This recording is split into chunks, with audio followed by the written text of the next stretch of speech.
So today I want to share some tips that if you bother to follow them, you will never go broke in Canada.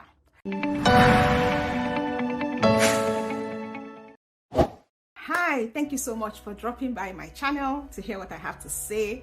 If you don't know me already, my name is yoiu and I share tips about not going broke in Canada.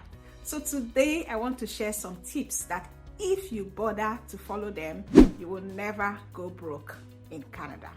Now, these are tips that are common things that you probably have heard before, or you probably know in your heart, but you're not following. This is just a reminder of those things.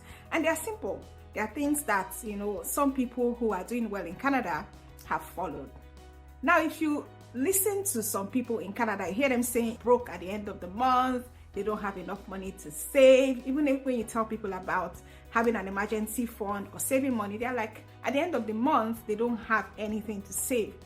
And sometimes you wonder, because when you look at their lifestyle, you're surprised, like if you don't have money to save, how do you have this kind of lifestyle? So we're going to look at some of the reasons why these people are broke, why they don't have money to put away for savings, for retirement, or even for maybe getting a house, getting their mortgage, or their children's education.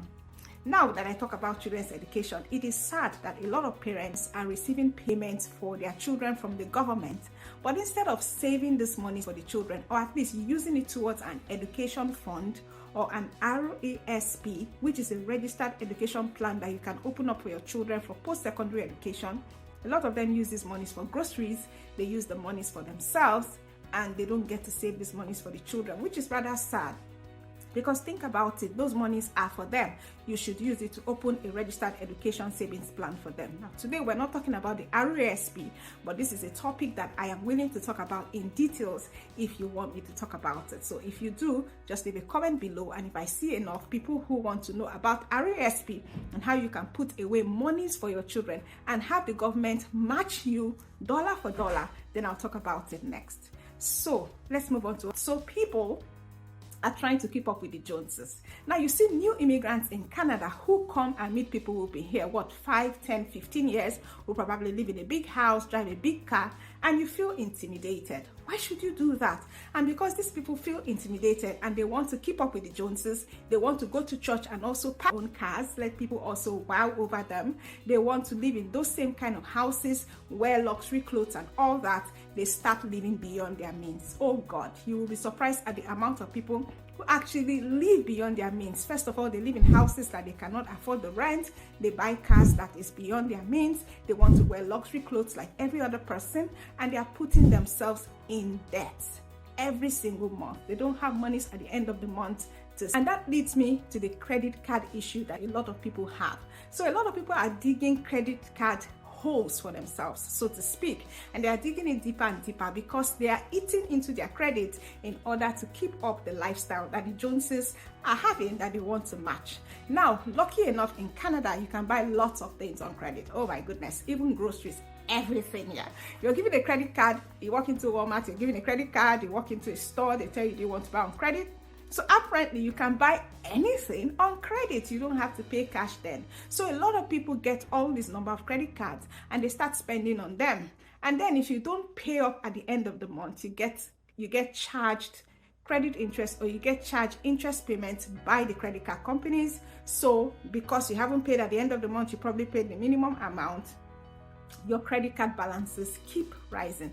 Those things are not going to disappear. A lot of people put their head in the sand and just forget about it, thinking that if I forget about it, it will disappear. That credit is waiting for you, and very soon it will affect your credit score. And once you have a poor credit score, it will affect your ability to get mortgage or your ability to even borrow more money. I've also had a couple of friends come to me and say, oh, this person is having a birthday party, or this person is pressuring me to come for an outing or something, and I don't know how to save. I'm wondering how adults can put themselves under that kind of pressure. I actually thought peer pressure was just for teenagers and maybe children, but actually there's peer pressure for adults as well. If someone invites you to a birthday party or invites you to an outing and you feel that you are not financially buoyant to maybe sponsor the outing or maybe go for that birthday party, you cannot buy a gift, you clearly say no. Nobody will kill you for saying, no, I can't afford it, or no, I can't come, or no, I'll take a rain check for this one. Instead, the same thing with keeping up the Joneses. You think that other people will be there, or they will laugh at me.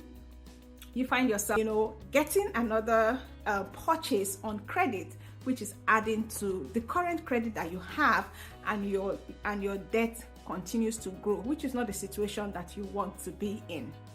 People are also very lazy to get other streams of income. Okay, I get it. Sometimes when you have a full-time job, it is actually very demanding and you have no time to maybe get a side hustle or something.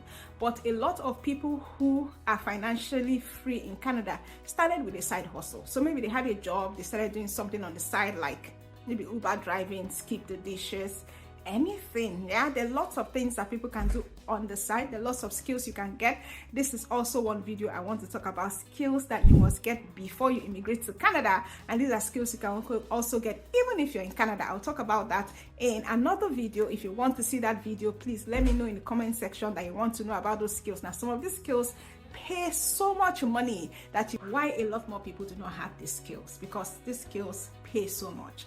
And probably people don't know about it, and that's why I'm also going to do a video talking about a lot of skills, both trade skills and all sorts of skills. Trade skills you can use in your job, new skills that you can learn to build a new career that can help you to earn higher than what you're currently earning. Now, I know that this is not a very exciting video that will make you ooh and ah, but these are things that we need to know, because if you don't have wealth, it can affect your health, it can affect your mental state, it can affect your relationships, it can affect a lot of things. You can imagine how it will be like being broke in a new country where you've come to, or even a country where you've lived in for a while. It's not something that is really exciting. It's not something you want to put yourself in. So I guess basically the thing about not going broke in Canada is changing your mindset. The first thing you need to have is a wealthy mindset, and a mindset that is willing to do what it takes. The mindset that knows the difference between needs and wants, because the things that you need are not your wants, and your wants are not your needs. If you can understand the basic difference between wants and needs, you concentrate on your needs and forget about your wants, because your wants are not important. You can do without them. So if you've gained value so far, don't forget to give this video a thumbs up, like the video and share it. And in subsequent videos, I'm going to dig deep into every one of these aspects of things that I've talked about. And before I go, another thing I want to talk about is planning for retirement. Now, retirement is going to come whether you plan for it or not, right? So it is important that you start planning for your retirement now, while you're younger, while you have the time, while you have a job, while you have a business, while you're not tired, yeah, and while you can still plan. Don't allow it to meet you when you are maybe 65 and you realize, oh my goodness, I don't have enough money planned for retirement. That is not a nice place or a nice position to be in. So thank you very much. I'm going to do another video, like I said, with details. But if you check in the channel, you see some videos that have produced, or some videos already with very important knowledge. I don't want you to go broke living in Canada, and you don't have to if you gain financial literacy. So like and share. Check out the other videos in my channel, and I'll speak to you in the next one. Bye for now.